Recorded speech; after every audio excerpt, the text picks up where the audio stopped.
Hello, I'm Stephen Fagan, curator of the Sixth Floor Museum at Dealey Plaza. Our institution's ongoing oral history project explores the history and culture of the 1960s, as well as the life, death, and legacy of President John F. Kennedy. This year, to celebrate Martin Luther King Day and Black History Month, we are pleased to present Voices from the Civil Rights Movement, a special series of recent oral history interviews with 1960s activists. In these intimate, detailed, one-on-one conversations, an outstanding group of storytellers share powerful memories from several key moments of the movement, including the Montgomery bus boycott, freedom rides, the March on Washington, Mississippi Freedom Summer, the Selma to Montgomery March, and the SCOPE project of the Southern Christian Leadership Conference. We hope that these remarkable, relevant stories will spark conversation and build bridges of understanding and communication between generations. Please keep in mind that these are full, free-flowing oral history interviews. In addition to moments of technical difficulties, there may be harsh language and graphic descriptions of violence. Viewer discretion is advised. If you or someone you know would like to share memories of the 1960s or articulate how President Kennedy has impacted your life, please contact us at oralhistory@jfk.org. We continue to record conversations year-round as part of this ongoing archival initiative, and we believe that everyone has a story. Thank you for joining us today, and we hope that you enjoy these voices from the Civil Rights Movement.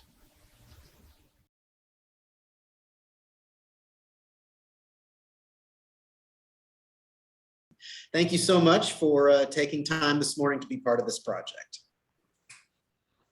Well, thank you for inviting me. At the beginning, I thought maybe we could start with just a little bit about your family and growing up in Alabama, if you would. Certainly, I'd be happy to speak about that. I grew up in Fairfield, Alabama. I was born in Fairfield and grew up there. And Fairfield is a suburb of Birmingham, Alabama. It's actually one street, you're in Fairfield, the next street, you're in Birmingham. The thing, though, that distinguished Fairfield is that it was the it was the headquarters of Tennessee Coal and Iron at one point, and that reflected so much of what Birmingham and that entire area is about and was about at that particular time, because Birmingham is a part of the Appalachian. It's the Red Mountain is situated there. It's the last part of the Appalachian Mountain Range, and it's an area rich in natural resources. So there was a major coal seam that ran through there. There was alabaster, there was limestone. There were a big part of the coal mining area for the Appalachians was actually located there as well. So you had all of the materials there for steel, for making steel, and that made it an important industrial center. My family, like many other families, came from rural areas in Alabama, and during my father migrated from Bullock County, Alabama, in central Alabama, to Birmingham and to the Fairfield area in 1915.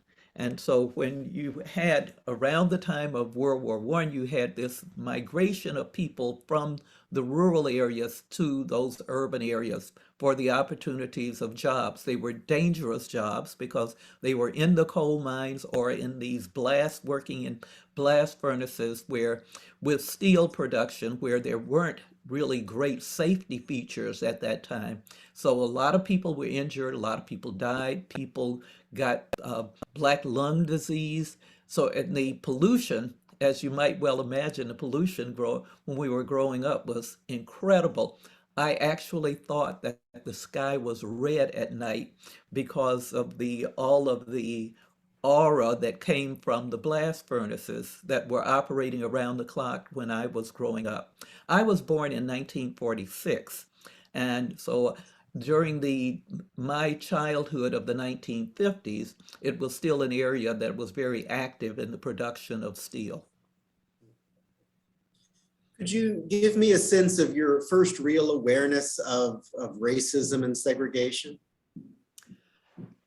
It's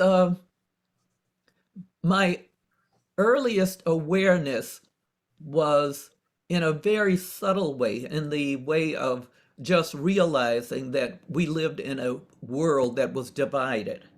And that was the evidence of that was all around me. That my neighborhood was an all black, predominantly black neighborhood.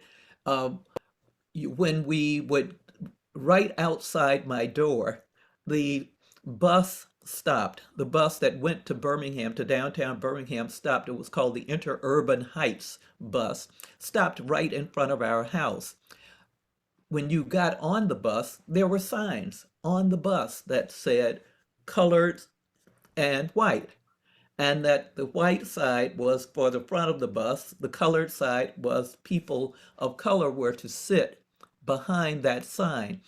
The signs were movable because with the intent that as more whites got on, they would move the sign back.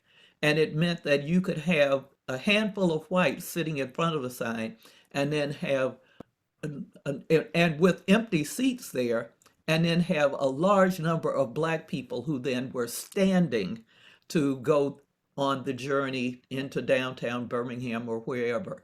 So even as a very small child, I had that kind of awareness. We also, immediately across the street from our house was a nice little hub of activity there. Immediately across the street from our house was a grocery store, a corner store that was run by an Italian American family. And that this family, they had a daughter who was maybe a year or so younger than I was, and that as small children, we played together all the time. And that at that point, though, when we became about 6 years old and were going to elementary school, we were told by our respective parents that we could no longer play together. And it was so there was this odd, um, really odd world where she would stand on her side of the street, I was on my side of the street, and we'd have this conversation between us. We'd sort of say, "What did you get for Christmas? I got a doll. What did you get?" So we were little children with all of the innocence and delight of friendship from those past years, but now separated, and separated because we knew that we were separated because of color in that way. Yeah. Wow. So it was this kind of very, very unusual world, and that I had a greater awareness probably than many people because my family traveled. My family traveled a great deal, and we'd go to New York. We had relatives in New York City and in Buffalo and Youngstown, Ohio, and places. And so each year during the summer was a wonderful time because we'd go on these long family trips.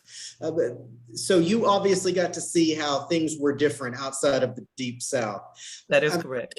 I'm curious, as a young girl, did you have this desire to leave forever? Did you say, when I grow up, I'm leaving the Deep South and never coming back? Oh, absolutely. And it wasn't so much that I was saying no to the Deep South. It was that I was saying yes to a bigger and better world. I wish I had a drawing that I had made when I think I was 6 years old. I did a drawing, and it was about, it was sort of a letter to myself almost, saying that when I grow up, I want to live in New York City, and that I had images of tall buildings. But for me, it was this idea of living in a better world. And I read a lot too. My family, my mother loved books. And so we had books at home. My father loved one of his favorite pastimes was doing what he called reading the big book. And this was a cheap encyclopedia, a one volume, but very large encyclopedia that he'd bought. And his notion was just pick any page. There's something interesting. And so he loved finding all of these little random tidbits of information. And that was something that if we were playing or something, he'd say, take some time and do something productive. Go read the big book.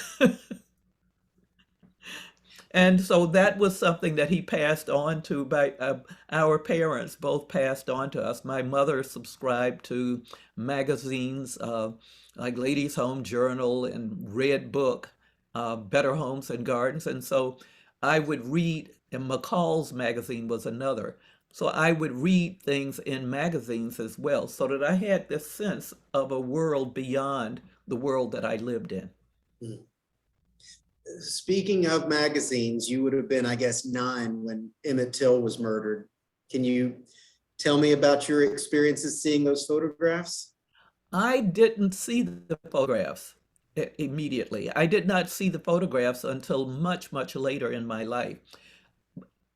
I was terrorized by the idea of the photographs, though. Absolutely. It was the story of Emmett Till ricocheted through our community, and that it was my imagination ran wild. My imagination actually, I conjured up images that were worse than what I later saw.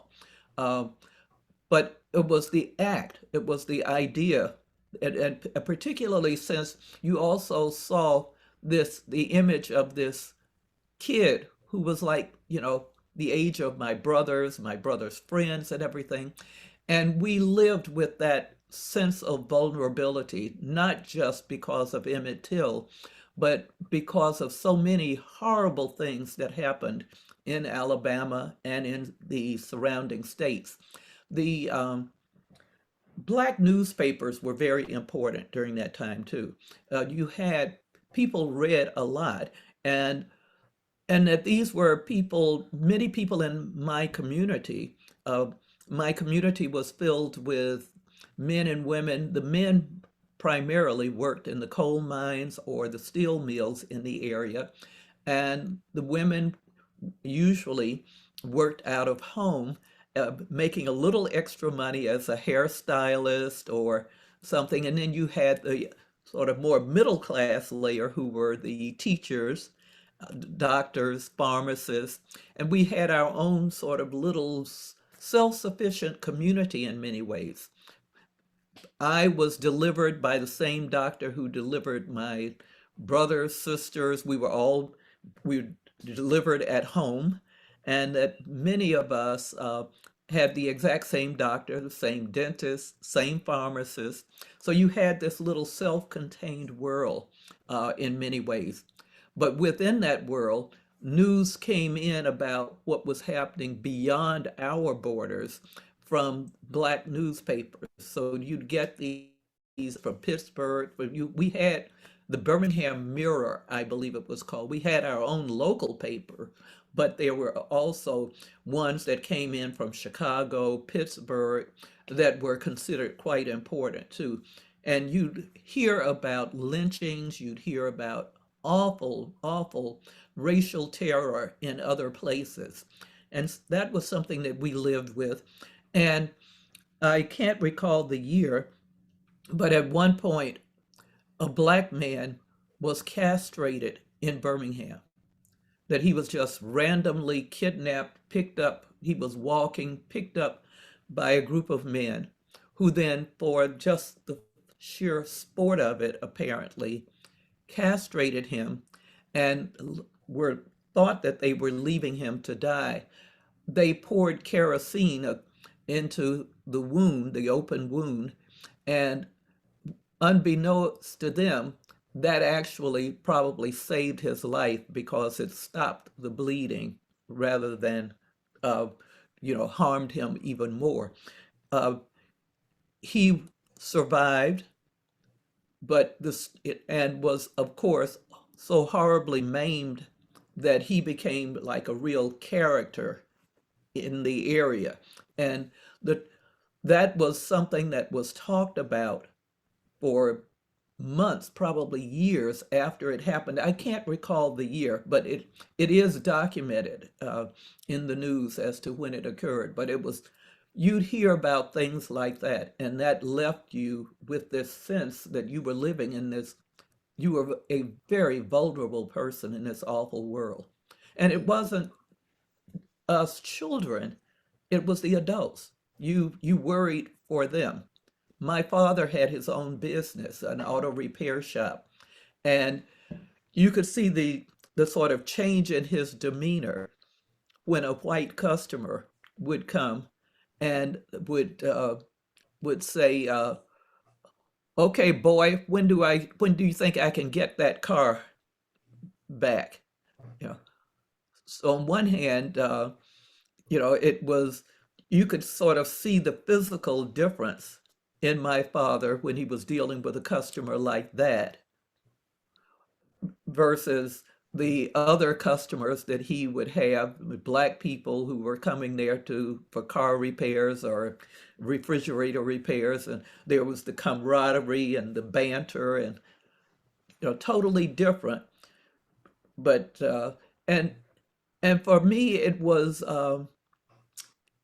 this kind of quiet resistance. It wasn't uh, a visible anger, and that he never, I can't recall him ever saying something either under his breath or directly after a customer like that had left. But you could just tell by the body language this difference. For you, though, seeing your father put in such a subservient position, did that make you angry as a child? Very definitely. Very definitely. And I had my two brothers uh, as well, and we were close and played together every day. And so it was something that we could sort of talk among ourselves about as well. And we could, that kind of awareness was something that we carried with us, and that we could see it in our school. Our school, Robinson Elementary School, when we were elementary school students, the superintendent for the Fairfield schools was a white man who was in downtown Fairfield, if you could call this a downtown. But there were the school, the principals and the teachers in the school were all black. And the same was true of our high school, Fairfield Industrial High School. But the materials in the school, the books, band instruments, all of those things were hand-me-down items from the white school. And that we didn't get new textbooks until the white kids were discarding those. When they no longer were using those textbooks, then we got the old textbooks. So there were all of these, it was just, you were surrounded by very, very visible signs of discrimination and inequality. It was just everywhere. This is one you'll find amusing. When the Cuban Missile Crisis occurred, there was a flurry of activity in the white community building bomb shelters. And people, you'd drive through these neighborhoods, and there were some neighborhoods we drove through quite frequently on our way to downtown Birmingham, or even sometimes riding our bicycles to downtown Birmingham. And you see these construction sites in people's yards where they were now putting in the bomb shelters. And of course, we didn't know anybody in the African American community who had a bomb shelter. So we assumed that if the worst came, we were toast. Was that something that as a young person you were concerned about, the threat of nuclear war with the Soviet Union? I was, because of very definitely because of the quality of news reporting at that time was not very good, as you might well imagine. We had the three networks, and the television went off the air, it seemed, after it went with the dark. I think it stayed on into the evening with some basic programs, but probably after 9 o'clock at night, there was nothing on for years.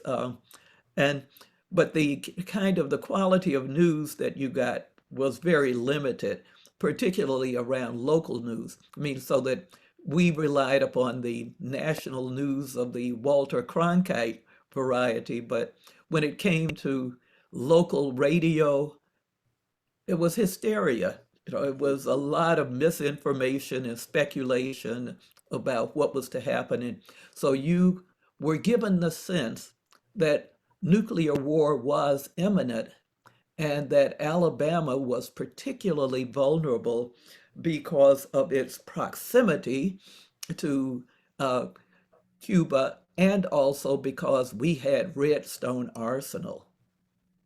Mm. And that had become an important place in Alabama, and its importance in the Cold War was something that was hyped locally in Alabama. We had Werner Braun Braun and Redstone Arsenal, that we were making rockets there, and that we and it was quite it was something that we as children were fascinated by as well, because our father encouraged an interest in science and technology, and so with his workshop, with his business, then when we were very small, we were taught to use machinery, and I could wire a motor and knew how electromagnetic forces worked to make something spin or turn. And so I knew if you brought in your broken fan, then I could probably rewire the motor so that you'd have a working fan in a few days. But so we learned a lot about science and technology, and that we were very definitely well aware then that of the role that Redstone Arsenal was playing, and that Alabama hoped that it would play in the space race. Wow. Going back just a couple of years, what memories do you have of that 1960 election, Kennedy versus Nixon? Really very few. Very, very few. And I don't know whether I was sort of just naive and otherwise occupied, but I recall the glamour of Kennedy. It was that for me it was this the election in my childish way was something that I was envisioning as Kennedy in a more heroic and positive light, and Nixon in a more that he was the villain in my view in that world. But it was complicated because we didn't the South, to me at that time, didn't go clearly along Democratic Republican roles. My father, for example, and all of the men in my community, I don't recall my mother talking about voting, but my father and the other men were Republicans, and they would talk about the value of the Republican Party in terms of equality for Black people, and that it was the Democrats that were the Dixiecrats. And so you had that was the party of Bull Connor and George Wallace and some of the more despicable figures within the Alabama and in other states like Arkansas. And so it was the Kennedy was a new kind of leader in a sense. I mean, he was the younger looking, more glamorous. There was all of the Camelot mythology that was sort of coming along with that. So there was this appeal and interest. And interestingly enough, I want to think for some reason that I didn't think of him being as much a leader for equality as his family, as other people like his, Bobby Kennedy being more an advocate. And that may also be that might be connected. I'd never thought about this, but it might be connected to Birmingham being very much a labor city.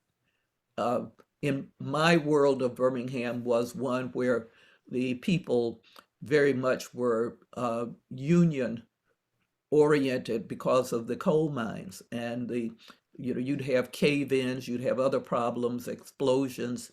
And so people would talk about the importance of the union. There were strikes during my childhood where I recall that we'd have to gather food and things to go out to some of these mining towns to provide to people who were on strike. Mm. It's So, and I think that there's for me, there's some connection somehow between the Kennedys and labor in a more progressive way than there was with Nixon, but that I haven't I haven't really thought about it. It's fascinating. Yeah, I understand, if I'm correct, your first march was in April of '63 when Dr. King was in jail. that is correct. That is correct. And spontaneous on our part. Uh, Not something that I went to school that day with, with a plan to carry out. Now we had a greater awareness of some of the civil rights struggles, again from the newspapers primarily, news and also radio, local black radio, and that we had gotten this. The Freedom Rides had been one big dramatic thing that had happened in our world.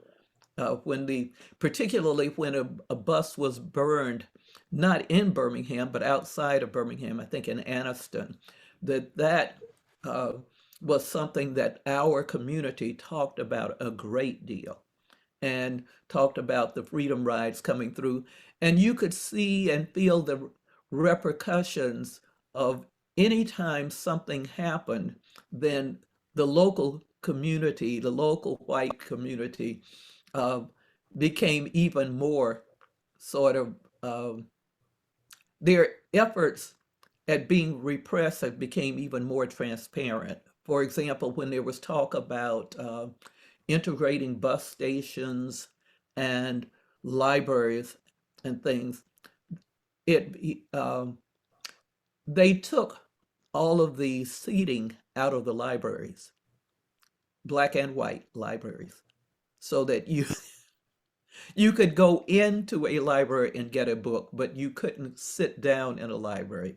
They drained the swimming pools when they heard that there were efforts at integrating swimming pools. So, there were these draconian methods that were used to try to, fight against any kind of integration.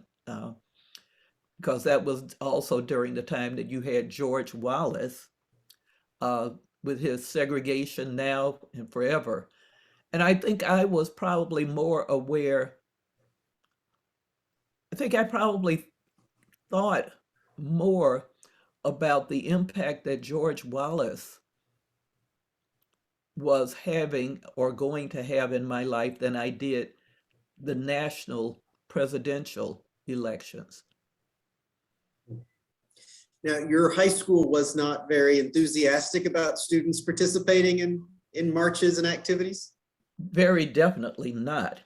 And this goes back to a thread I mentioned a little earlier and probably didn't complete about the fact that the superintendent of the schools was based in downtown Fairfield, and then there you had the Jefferson County superintendent of schools, and that so you had the authority of these whites, and the blacks who taught or who were principals of the schools were always on edge about I have the impression that they were under threat from those people in terms of their jobs and their continued employment, that they needed to toe the line and make sure we students weren't a part of anything.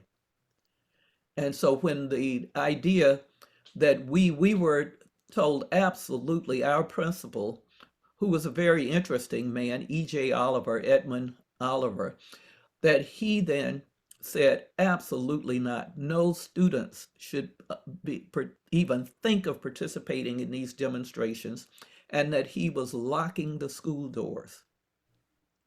And, that was just the perfect ammunition for us to rebel and to feel that, no, you can't do this to us. You can't dictate. We are young people. You can't tell us what we can and can't do. And that whether we do it during the school day or after, before or after school, if we want to go down and support Martin Luther King, we will do it. And we were getting now, some of the information that we were getting was through the local radio, black radio. There were these popular, very popular disc jockeys. One that I recall was Shelley the Playboy, and that we listened to them primarily for music, but they'd also have announcements about things and give a little few minutes of their opinions about something. And it was through those broadcasts that we kept hearing about the plight of Martin Luther King in Birmingham jail, and that how the adults, though, were, while there were still some adults who were going to mass meetings and going to the demonstrations, that the support seemed to be waning. And so they were hoping that young people would come and be supportive. And that's when we decided that, yes, we would. We would go and do this. And a group of us from my school, the school, I guess my class was probably about 100 people, maybe fewer. And I think there were maybe 12 of us, 12, 13 of us who said, let's do this. And so we left the school, and that we had been warned that if we did do so, that we would be expelled. And this was important because we were the group of us that left were seniors. And so we had graduation to look forward to and the next stage of life to look forward to. And for me, that still carried a lot of insecurity because my family didn't. My mother had passed away. My father had told me that if I wanted to go to college, I'd better figure out a way to pay for it. So I was on my own in that respect. But we decided we were going to do it. So this group of us left school and started marching towards downtown Birmingham. We were arrested before we even got into downtown Birmingham. So none of us were in the Kelly Ingram Park where the water hoses and the dogs were used. And that by then they were arresting so many people that the jails downtown were already overcrowded and full. So they took us to the nearby fairgrounds and held us there. And one of my best friend's father was a Methodist minister, and he was a minister that was also affiliated with the historically black college that was in our neighborhood, Miles College, and that he arranged then to go and get us out of jail. I'm always fascinated by young activists' mindset. The first time they're arrested, it's usually this mix of feeling emboldened, but also scared. I'm curious what your experience was. And ours was because there were so many of us, and because when we were arrested, then there were even more people from other schools that we didn't know or anything. Because there were so many of us, for me, it was feeling proud. It was feeling, yes, things are going to change and we're going to make it happen. It was this sense of empowerment in that way, and feeling the excitement of possibilities. That didn't pay off, but it was a good feeling for the moment. in retrospect, are you glad you were arrested when you were, to avoid the fire hoses and the attack dogs? Absolutely. Yeah. Absolutely. And I've had the other times that I've been arrested, I had a similar situation where it was like, okay, here's the Klan is coming. Arrest me. Save Right. me from them. Lesser of two evils, I Right, suppose. exactly. So what were the repercussions at your school after you participated in this? The principal, E.J. Oliver, uh, was, of course, very upset. And as I, understand, there was pressure on him from the local white authorities, and that he, there were a few days where we were still suspended or expelled, and that then we were reinstated. And I think my sense was that a number of prominent ministers from Fairfield and Birmingham connected to Martin Luther King then sort of were going to schools like this to sort of negotiate that, some arrangement where we would not be punished Mhm. for our actions. And that then it became a complete turnaround because then we were applauded as heroes. They then sort of said that this was a very good thing that we had done and that we were heroic in our actions. And so we were celebrated in that respect. I don't think that changed necessarily the number of adults who then were going out and joining new demonstrations or, making things different in any way. But for us, then it was resolved in a positive way where we felt very good about what we had done. So from that moment on, after graduating high school, were you determined you were going to be involved in activism in some way as you went on to college? No, I didn't have that as a fixed mindset. I was I was curious and insecure, uncertain about the future and what I was going to do, where I was going to go. Um, and that part of it, I had the good fortune, as I mentioned earlier, I had relatives in New York, and I had two half sisters. My father's had been married earlier. His first wife had died of cancer. And from his earlier marriage, he had two daughters who were like over 20 years older than I. And they lived and worked in New York. And they both worked at Sloan Kettering Center for Cancer Research in Manhattan. And that summer, they invited me to come up and spend time with them. And they told me that if I wanted to, they would try to help me get into a student internship program at Sloan Kettering. And so I did, and I was accepted. And so suddenly I was having my fantasy world of living in New York City. Uh, I lived out in Queens with my sisters, with one of their families, and that I was working, though. I was taking the subway in every day, getting paid to be a student intern at Sloan Kettering. And this was an incredible opportunity and fabulous world for me.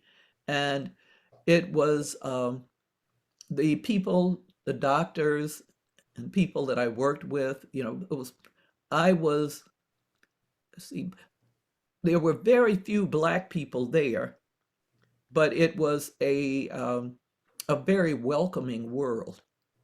And it was a much more international community. There were people from other countries there. And for me, it was fun to learn new things and to be to feel supported. I mean, because then they teach me how to do something, and then they say, "Oh, you learned that so quickly. Here's more for you to do now," and that was very rewarding. So I felt very encouraged by the experience there. Uh, it was I started reading on my subway rides to Queens, the New York Times regularly, and learning even what I call the New York fold for it, the subway fold, where you could read it without it interfering with anybody else that you're crammed in next to.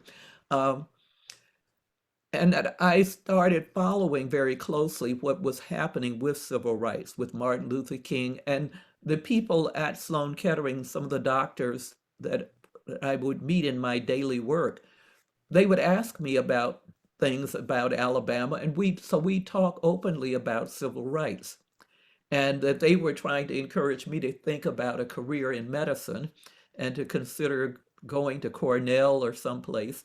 And so this was a wonderful experience of a broader horizon.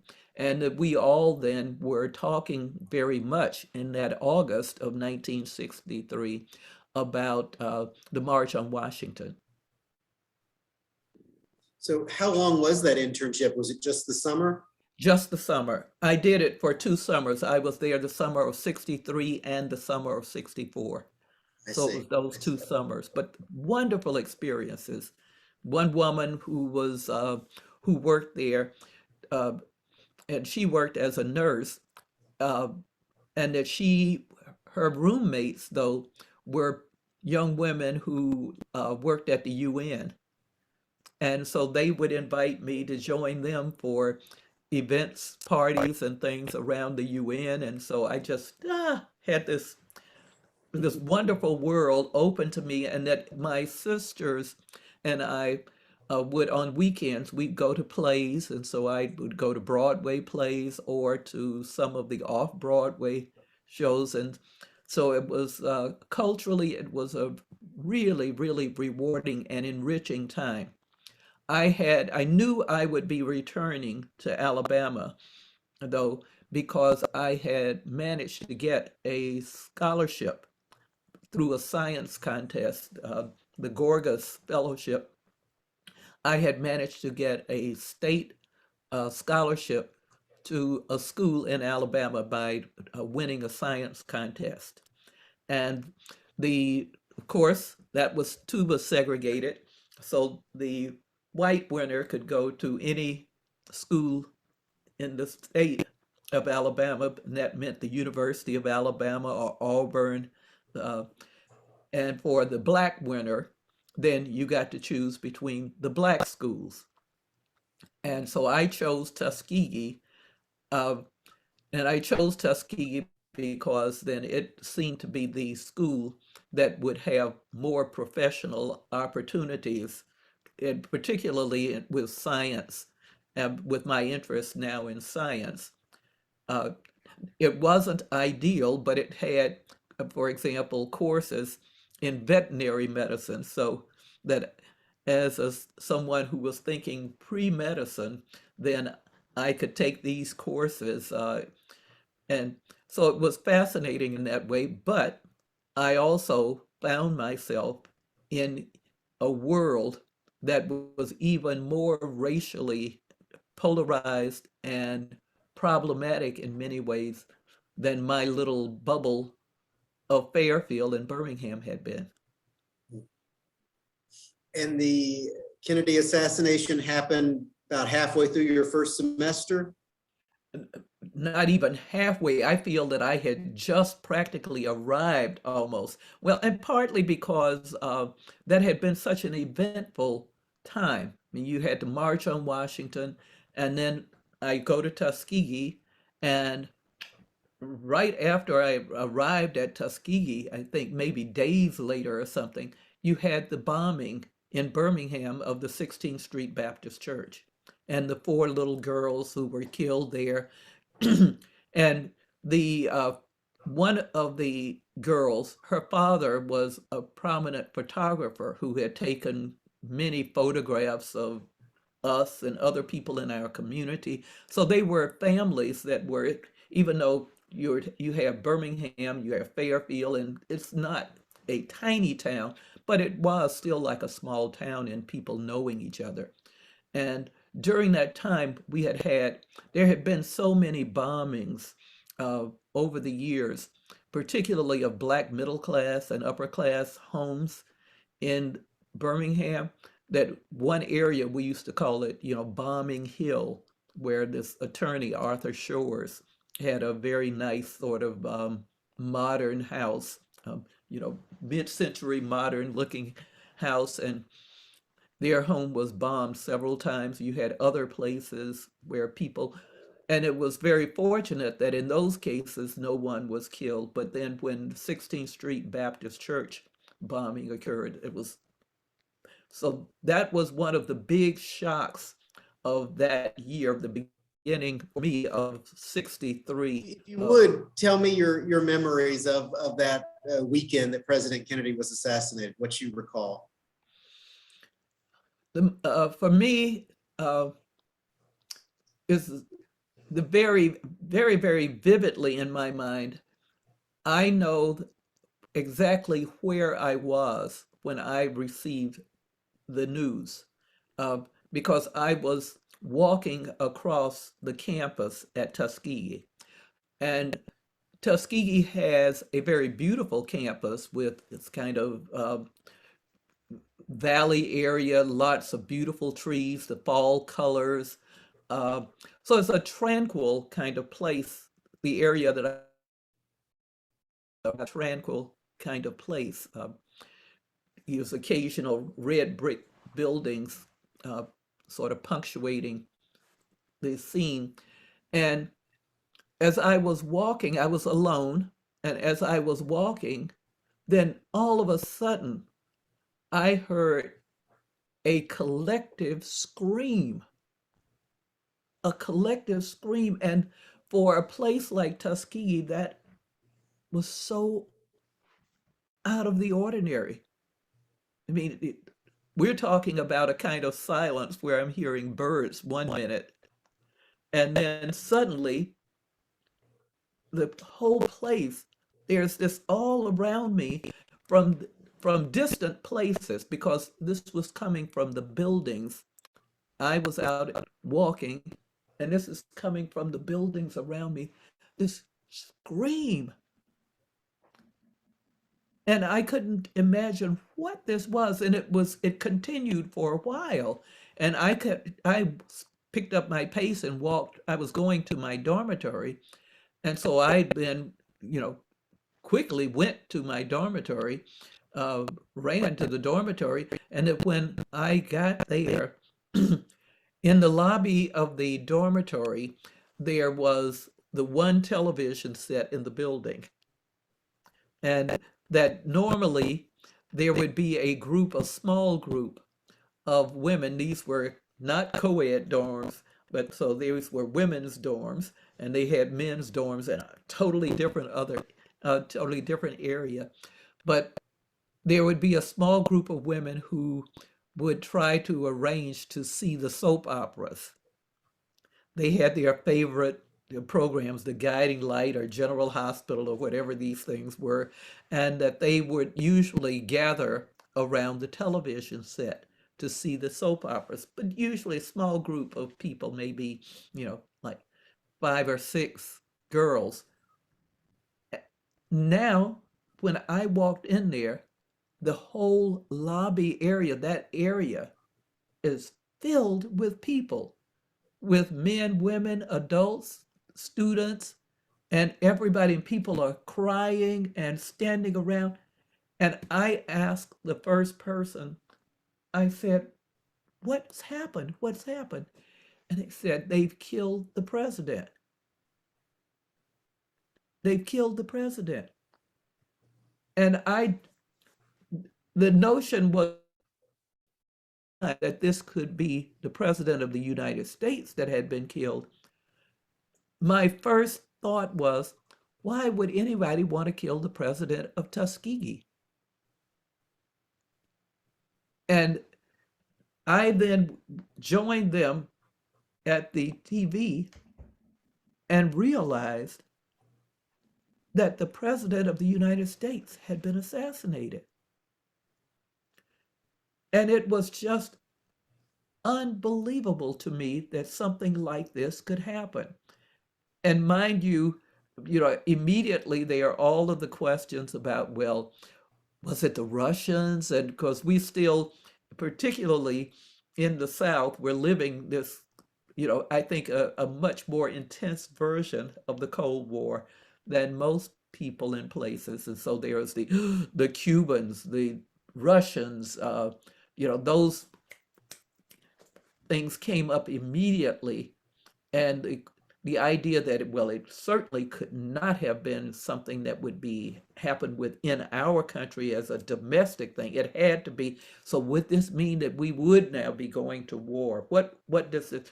So it was, for the rest of that day, it was just absolute chaos in many ways. I also, one of my best friends at the time was a young woman from New York who had lost her father through a heart attack quite suddenly a few years earlier. And that she, in essence, identified with the Kennedy assassination in a way that really was like a nervous breakdown. And that so suddenly, I mean, it gave her reaction to this was that she was practically paralyzed with fear, and she was paralyzed with fear about her mother in New York, and feeling that she needed to immediately leave school and go to see her mother, be with her mother. And so it was also, now I felt this sense of responsibility for this person who was in a greater crisis than I was in. I mean, I was shocked. But here now I had somebody who was having a real crisis and needed help. And so it was now dividing my time between trying to get more information and understand what is happening, and also trying to be helpful. But those are some of the things that I remember so vividly. And it was the sensation that I had that moment of being or walking alone and learning what, hearing that scream like that. Nothing has come close to that until I was in New York on 9/11. And I was in Manhattan when 9/11 occurred. And it was, again, that kind of sense of, oh my God, our world is changing in such a dramatic fashion. How did you feel about Lyndon Johnson? Obviously, he takes over from Kennedy. He's a white Southerner. And then just days after the assassination, he embraces Kennedy's civil rights platform. How did this strike you? You'll find it amusing. One of the things, I've retired a few years ago, and that in my retirement, I thought, what is it that I would enjoy doing? And I decided that one of the things that I would enjoy doing as a retired person was to learn another language. And so I decided to study Spanish. And as a part of my Spanish studies, I have Zoom conversations, online conversations with a woman in Oaxaca, Mexico. And recently, last week, she asked she asked me a question about the political situation in the United States, and said that, oh, it seems as though it calls for a kind of leadership that was, and all of this is in Spanish now, that a kind of leadership that she didn't feel that we seem to exhibit here in the United States because of the paralysis of Democrats, Republicans, and she says, had we ever had a leader who was able to bridge those things? And I said, yes, we actually did. And I said, Lyndon Johnson, to me, is an example of that. And that I thought that Lyndon Johnson was, as a Texan, as a Southerner, that he then knew how to really negotiate and talk and understand, and he understood in a visceral way what the interests and what the needs of many of these communities were for the whites, but that he also could see what was happening in terms of the world of people of color, and that he did a skillful job of trying to, thread the needle through that world. And so it was fascinating that, here I was and saying, oh, yeah, okay, LBJ. Looking back on that time period now, how do you assess his legacy with civil rights, voting rights, the Great Society, war on poverty, and Vietnam? How do you feel about Johnson today? I actually, that if I thought I had enough years in life, I'd actually like to read the Robert Caro books. There's so many of them, and it's such a huge volume. I don't think I could, but I actually come out with a positive assessment. I actually do believe that he carried on uh, what Kennedy had started, and what Bob Kennedy, Robert Kennedy also was espousing. I thought that he was continuing that legacy and that he actually was getting things passed. That in that world where you had so much opposition and where you had George Wallace and others like him, uh, that he was managing to find a path forward that was a more unifying path and one that helped to propel people out of deep poverty into more stable middle class and working class life. So I actually have a rather a positive assessment of that. I think obviously, along with so many of us, I thought the Vietnam War was a mistake then, uh, and I still think it was a mistake. I feel that as I've learned more about how we got into it, and that it was an even bigger mistake than I had envisioned. And that's the same way, though, that I'm not sure that, the same way that we ended up in Afghanistan, or that the whole question of what happened with Syria and Iraq, uh, that I do believe, I'd like to think that for the future, we'll be a society that's far more aware of the implications of these actions. I mean, I just thought that I thought the going into Iraq and just ending up pulling the threads that kind of destroyed the Middle East as we know it was far more destructive than Vietnam. Let's talk a little bit about SNCC. Can you tell me how you first got involved with SNCC? Yes, I certainly can. In 19, well, as you know, I went to Tuskegee in 1963.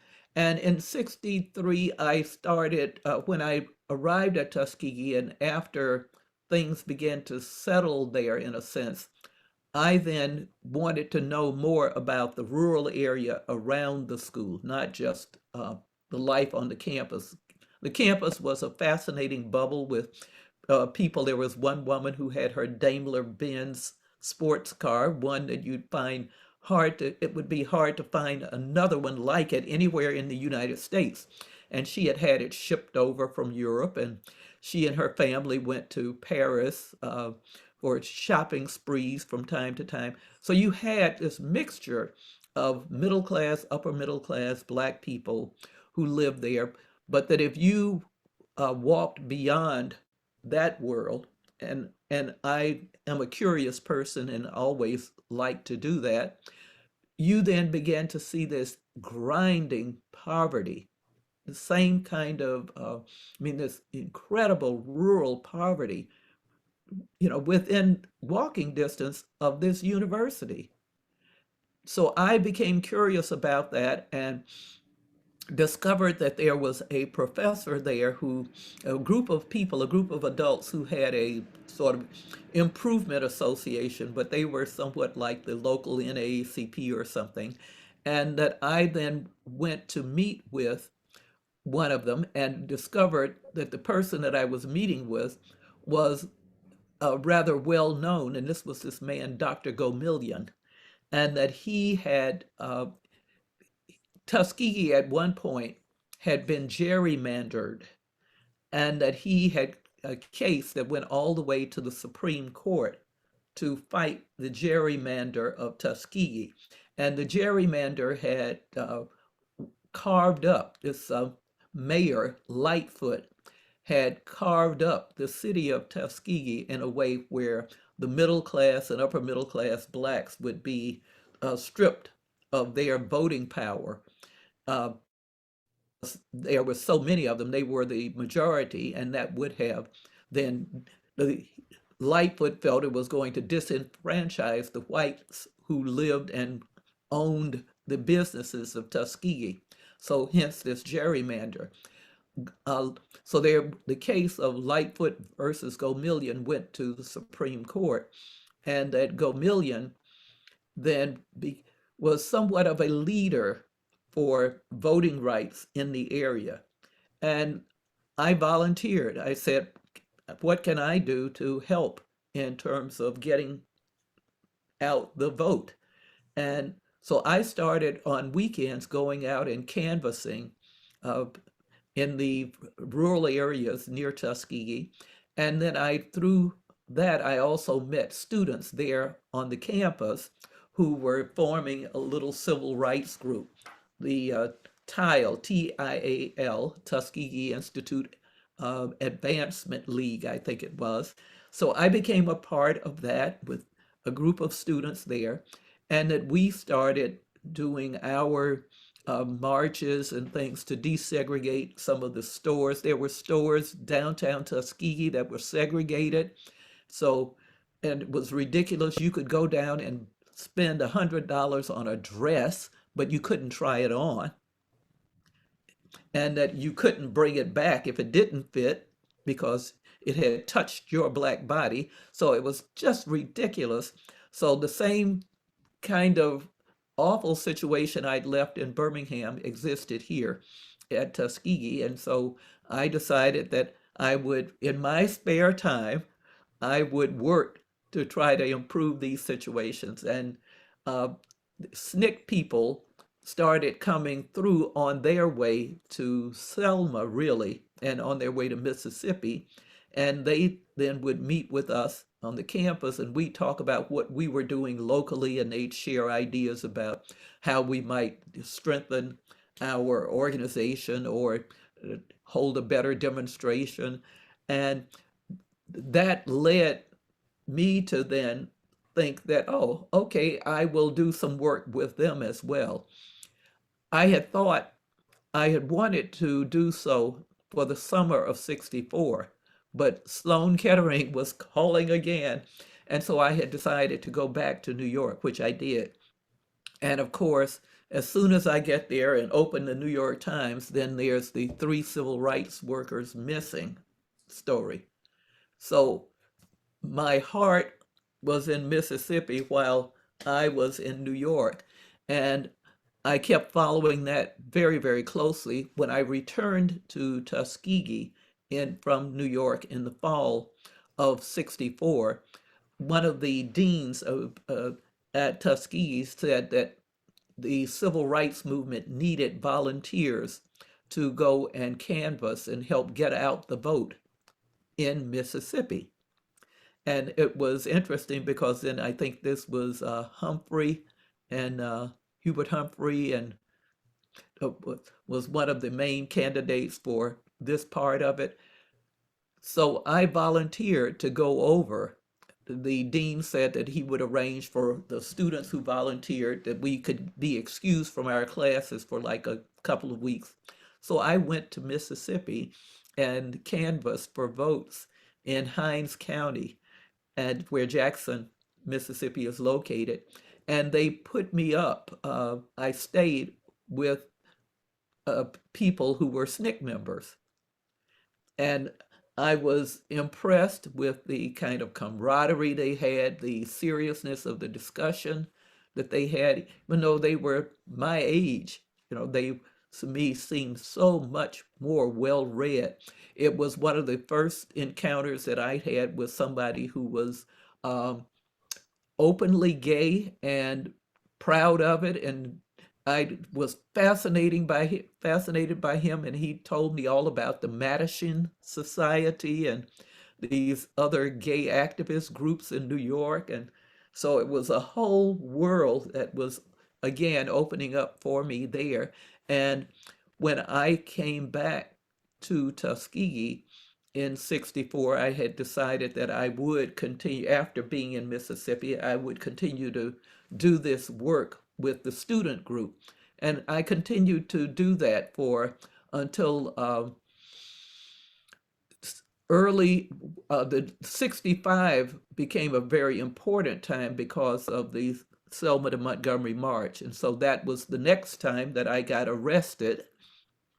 I was a Tuskegee student, but in March of '65, I was out protesting. And this was when King was now planning to come march from Selma to Montgomery. And so we students were marching in Montgomery. And I was arrested and spent about a week in jail then. I went back to Tuskegee to try to keep this balance going of being a student and activist. And I gave up in January of 1966 when one evening after one of our student meetings, one of my colleagues, Sammy Young Jr., was killed. And he was killed by the owner of a gas station in downtown Tuskegee. And the man said that he had killed Sammy in self-defense. He'd shot Sammy in the head, and Sammy died instantly. And I just felt, okay, it's time to make a decision. I'm not being the world's greatest student, and I'm not being the world's greatest activist either. And so I decided that I would put my studies on hold, even though this meant relinquishing the scholarship that I had, and that I would go and work in the civil rights movement. And I didn't know, in making that decision, I didn't know where I was going to end up, the next few months, the next year, anything, but that I decided I would join SNCC. And so I did, and was assigned first to Wilcox County, which was a really striking place. And I was getting out the vote again, doing voter registration, canvassing, and the community there was really wonderful. There were these families that wanted us to be there and wanted us to help change things. And they lived in this area, Gee's Bend, and that it's an area that was isolated from the rest of the county in many ways because the whites refused to build and maintain a bridge. So in order to get from their area, which was like this little curved peninsula, you had to drive, sort of 3 times the distance to go around the river to go to the, main city, town. But they had their own culture, and they've now become famous for the quality of the quilts that the women make. The Gee's Bend quilts are in the Museum of Modern Art and in great museums all around the world, and considered, works like those of Picasso. But these were quilts that the women there were making out of scraps of fabric. And so it was a fascinating place. At that point, SNCC was beginning to change its strategy. They had had the disappointment of the Mississippi Freedom Democratic Party, where they had thought that they could work with the Democratic Party to integrate the party structure in Mississippi and have a delegation that would represent all of Mississippi in the Atlantic City Convention in 1964. And that was declined. They were turned down. And so as a consequence, then there was this level of disillusionment for many about, well, I don't know, why vote? What if you can't, if your vote doesn't make a difference within a party, why vote? And Jack Minnis, who was the director of research at SNCC, had studied the laws in the different states and realized that in Alabama, you could create your own party. You didn't have to be a part of the Democratic or the Republican Party, but you could have your own independent party. And Lowndes County was a place where in 1965, before the Voting Rights Act, there were no Black registered voters. I think they sometimes would count this one man who had lived in Birmingham, had registered in Birmingham, and would come home to visit John Hewlett. When the march from Selma to Montgomery was going through Lowndes County, he and a group of other local Blacks asked SNCC to please come and help get people registered and come help make a difference in Lowndes County. SNCC took them up on it, and so I was asked if I would go from Wilcox County now to Lowndes County and work there. And so I then moved into the Freedom House, what was called the Freedom House in Lowndes County, where I lived with a group of about 5 or 6 people, and it was our office as well. And we'd get up and get the mimeograph machine going, and then I'd go out into the fields and canvass for voters, and we'd ask people to come to meetings. And at the meetings, then we were organizing, slowly working with them to organize what became the Lowndes County Freedom Organization, that then established its Lowndes County Freedom Party. And the symbol that they chose for the party was the Black Panther. Now, you were working as a full-time SNCC staff member at this point.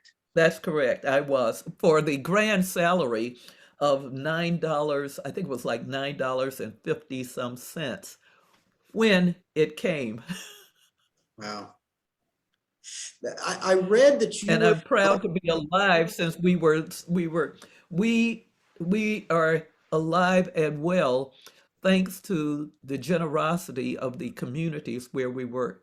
The people in Wilcox County and Lowndes County, they fed us. I mean, otherwise we were subsisting on the things that you could pick out of a little corner store, not grocery stores, but things like saltine crackers and cheese. And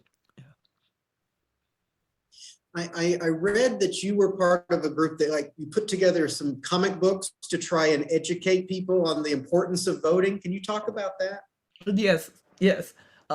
One of the during my time in Lowndes County, we canvassed the area, we talked with people about voting, and the question always was, well, what difference will a vote make? What's the purpose of voting?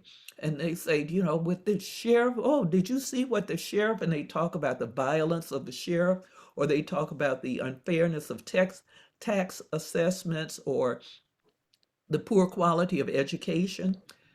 And we then began to say, well, you could be the sheriff. And they'd laugh and think that was like a great joke. We said, no, you could be the sheriff. And they said, well, we don't even know what the sheriff's job is. So we got the information from the state of Alabama that carried the job descriptions of all of the officers of the counties. And from that, we thought, oh, well, we could have workshops we should have workshops where we will explain to people what these jobs are. And so we then had SNCC organized a couple of workshops. We took a group of people over to the SNCC headquarters in Atlanta, where then we would have these workshops.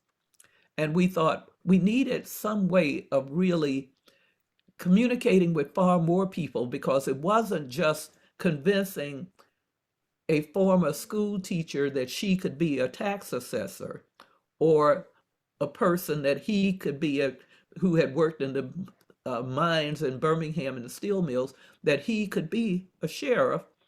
But it was also convincing the thousands of people there that they could be these people, they could hold these offices, and that they should vote for them, that it wouldn't happen unless they voted for them. I always had loved comic books, and thought that they were great fun. And as a child, just as a hobby, then I would draw. And this was just a fun kind of pastime. And that my father encouraged any kind of what he considered productive pastime. So drawing was productive versus versus watching television or something. So I drew, but I never had any formal art training. And I then began to think, well, what if we tried to tell the story of what the sheriff does, and made it a little story? And so Cortland Cox, another SNCC worker, and I, after we'd come back from working from canvassing and on the weekends, we started outlining a series of stories, and we made a little booklet for each office. So the sheriff, there was one for the sheriff, the coroner, the tax assessor. And then Cortland had the idea, he wrote a brief essay, in essence, about what value is it to have the vote? What does it profit a man to have the vote if you don't have something, a vision of what you're voting for? And from that, we then shaped these comic books. And that one, the more philosophical overview one, was called Us Colored Folks. And the others then had the title of these different, the offices for which they were intended. And it worked. I mean, it was terrific. People seemed to like them. We'd run them off on the mimeograph machine, and people, we tried to put a little bit of humor in them. And I also did billboards. You personally, Yes, I personally. As we got close to the November election, November of 1966, we were worried. There were many rumors about white terrorism and violence, and particularly around the courthouse. And so we then began to say that we needed a way of communicating with people, that it was incredibly important for them to go home, to vote, to come out, vote, but to immediately go home and not stay in the courthouse areas, because we were so afraid that people would be killed. And so we then said, how can we get the word out? How can we tell people? And I said, well, if we had billboards, people would see them. This was a few weeks before we said people would see them. And they sort of laughed. And I said, well, if you get me the lumber, if we can make billboards. And there were a few Black families who owned land, and some who owned land along the major highways. And they gave us permission. They said, sure, you could put it up on my land. And so there are photographs. There are now a few photographs of at least two of, I think I made 3 of them. And one promptly got decorated with bullet holes. And but they said, vote for the Black Panther and then go home. November 8th. Now, explain the significance of why the Black Panther symbol. Why was that so significant in terms of voting? It was significant because, sadly, owing to the awful education that people in general in the state, both Black and white in rural areas had, you had a very high degree of illiteracy. And people tended to vote by picking the symbol of their party. The Democratic Party in Lowndes County at that particular moment had as its symbol a white rooster. And the motto that was around the image of the white rooster said, "White supremacy for the right." I mean, white supremacy for the white, and with the white rooster. When we had asked John Hewlett, who was one of the people who was going to be one of the candidates, what they wanted their symbol to be, that somebody said, "We need a mean black cat to run that white rooster out of this county." And that in looking for a black cat, then people started talking about, which I think was really mythology, that once upon a time there had been panthers in Alabama. I think if there had been, they would have probably not been black panthers, but more like little bobcats and things. But nevertheless, we asked the SNCC office in Atlanta about a black panther, a black cat, and they sent us this image of this little, it really looks more like a cat than a panther or anything. However, I then started reproducing that for the party symbol. And so, and it really, when I later asked, where did that come from? It seems as if it was the college football team mascot for Clark College in Atlanta at that point. They still are the Panthers, but with a much more updated image now. So after Lowndes County, you went to Atlanta and worked with Julian Bond for a while? After Lowndes County, I went and worked with SNCC in Atlanta. Yes, exactly. And with Julian Bond and John Lewis and a number of other people. By then, John Lewis was deciding that he was going to, he was beginning to think that the civil rights movement was changing, which it was, and that he then lost in '66, SNCC had its election, and he lost the election to Stokely Carmichael. And that began the time when there was the March Against Fear in Mississippi, that James Meredith had started, and Martin Luther King, Stokely, and others had gone to continue that march. And in one place along the march route, Stokely had said, "Black Power!" So that became sort of a new clarion call. And so that became a kind of shift in sort of the mood of the country, particularly within Black communities. And so you suddenly had things like James Brown, "Say it loud, I'm Black and I'm proud." And did that fit with go ahead, I'm sorry. Did that fit with your mindset in terms of, I mean, you talked earlier about how, you would get arrested and basically practice nonviolence. At this point in the 60s, did you find yourself leaning into a more militant approach? No, I have always felt, I've always felt committed to nonviolence, but in a way that's a little different from perhaps John Lewis.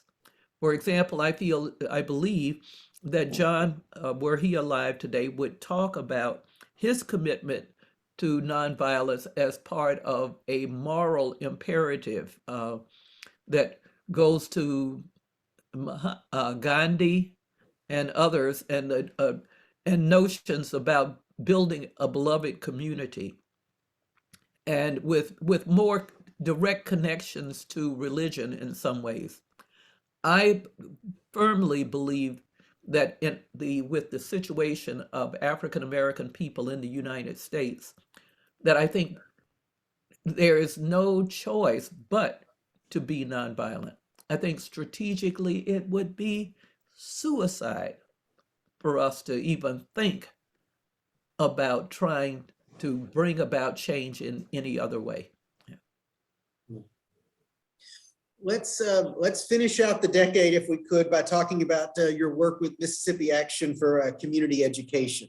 So I worked with Julian Bond and others in the Atlanta office of SNCC, and I thought I really wanted to continue the work that I had done in rural areas, and that I felt very good about the kind of change that I had seen occur in Lowndes County, and wanted to replicate that in some ways, and realized that SNCC was beginning to work with some of the political campaigns like Julian Bond's campaign, and later would work with helping Marion Barry become mayor of Washington, and all of which was wonderful in many ways. However, I kept thinking that the people in the rural areas really needed assistance in moving from being sharecroppers to being people with jobs and with their own independence in that way.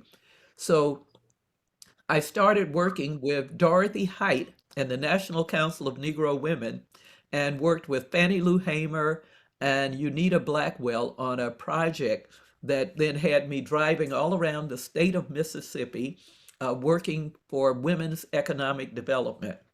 And one of the most hilarious projects there that I worked with Miss Fannie Lou Hamer on, was one that involved a pig bank. The idea was that people were suffering food insecurity, and that we were trying to shore up what they would have as available food. And one way of doing that was to provide 2 piglets who then would have piglets of their own.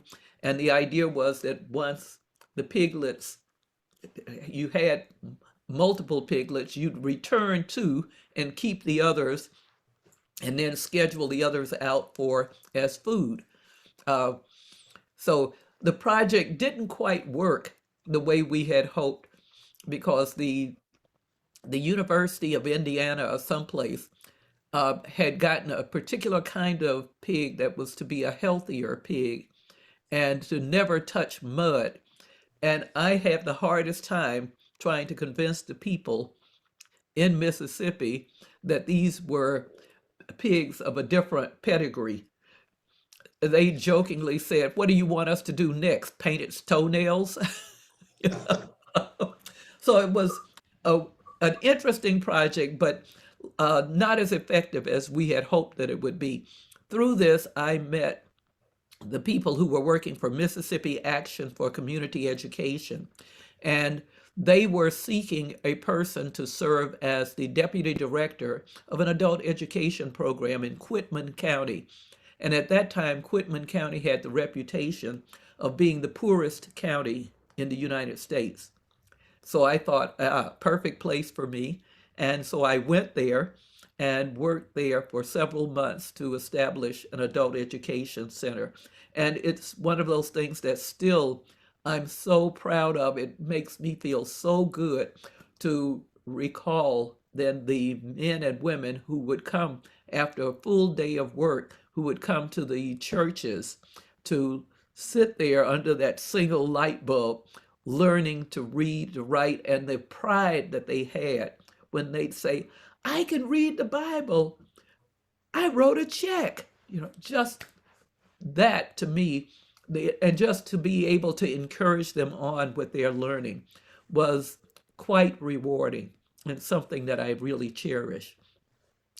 When I think about today's young activists, and I think about them a lot because I'm a part of a group that's called the SNCC Legacy Project. SNCC no longer exists. The organization went out of existence around 1968.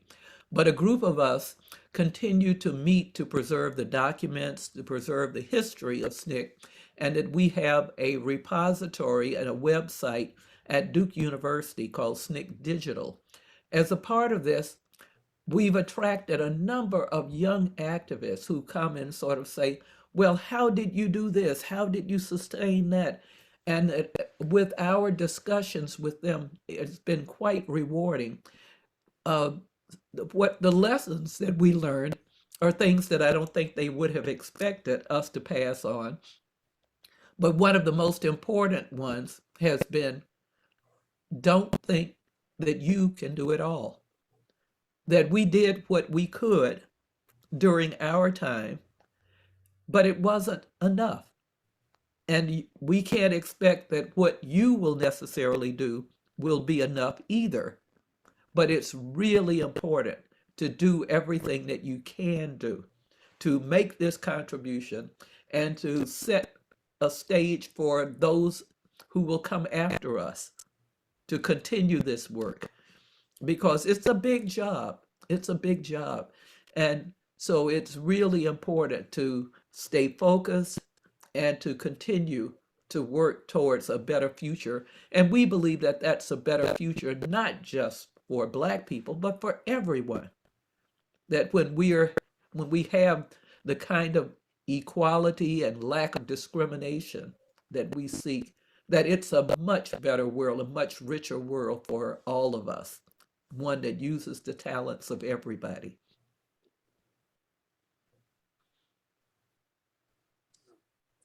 That's wonderful. And I appreciate you being so generous with your time today and covering that full decade's worth of experience. It's been just such an honor and a delight to talk with you.